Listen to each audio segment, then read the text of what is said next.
Airport पर भी नहीं लेकर जा सकते थे।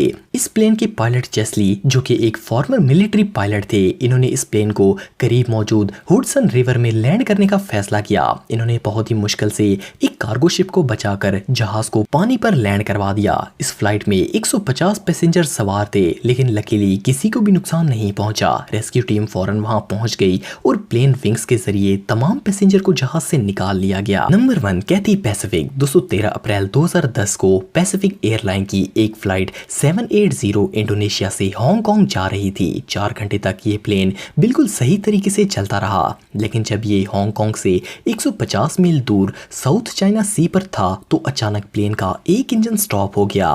ये राइट साइड का सेकंड इंजन था। पायलट्स ने फौरन इस इंजन पर प्रेशर कम कर दिया ताकि मजीद लोड से इस इंजन में आग ना लग जाए और सिर्फ एक इंजन पर ही इमरजेंसी लैंडिंग की तैयारी करने लगे। चंद मिनटों बाद प्लेन की वार्निंग बीप करने लगी और पायलट्स को पता चल गया कि जहाज का फर्स्ट इंजन भी फेल हो रहा है। इन्होंने प्लेन की स्पीड 100 मील्स बढ़ा दी ताकि इस इंजन के फेल होने से पहले ही प्लेन हांगकांग पहुंच जाए। जब ये हांगकांग के एयरपोर्ट रनवे पर पहुंचा तो फर्स्ट इंजन सिर्फ चंद % फंक्शनल था, लेकिन कैप्टन मेलकम वाटर्स ने इसे फुल स्पीड में फोर्स लैंड करवा दिया और प्लेन समुद्र की बिल्कुल एज पर जाकर रुक गया। ये इंसिडेंट किसी मिरेकल से कम नहीं था, क्योंकि जब प्लेन के व्हील्स रनवे पर लगे तो दोनों इंजन बिल्कुल फेल हो चुके थे। ये इंसिडेंट रियली अनबिलीवेबल था। दोस्तों, अगर आप टेक्नोलॉजी से रिलेटेड वीडियोस देखना चाहते हैं तो मेरे सेकंड चैनल हैदर टेक को इस आइकन पर क्लिक करके सब्सक्राइब कर सकते हैं। आज के लिए इतना ही दोस्तों, नेक्स्ट वीडियो